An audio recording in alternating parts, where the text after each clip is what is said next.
having this recipe today. I normally make double this. And what I find is I could probably double it again because these things go as fast as I can bake them. All right. And you just want to coat all that cheese. There. The next thing we're going to do is incorporate the sausage in with the cheese and the baking mix.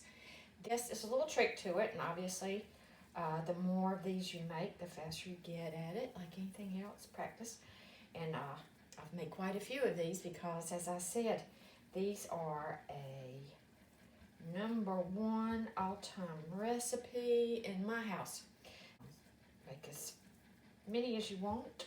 Normally, like I said, double everything that was listed in the ingredients at the beginning of the video. But for the sake of time, we're just going to do half as many today. So you're just going to squeeze this all together. There's really no better way to do this. Just squeeze that sausage through there. It just takes a few minutes to do this. Just a few more squeezes here.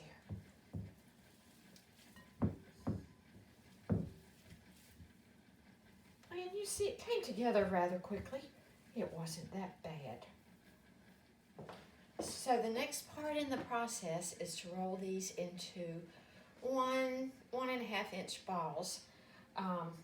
So this is actually what you're going to do. Just pinch off some and roll it in your palm. You can squeeze that off of there like that. Just keep rolling. These are going to bake in a 375 degree oven for 20 minutes. Keep rolling, keep rolling. After a little bit, you get a feel for it, and it doesn't take that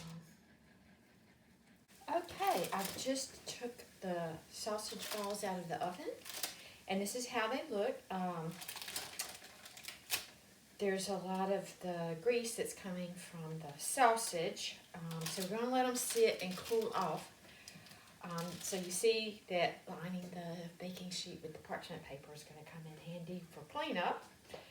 The other thing you want to notice is that they are a little bit crunchy on the bottom, and that's where the cheese has melted a little and kind of gotten crispy, and that is so good. Who doesn't like sausage and cheese?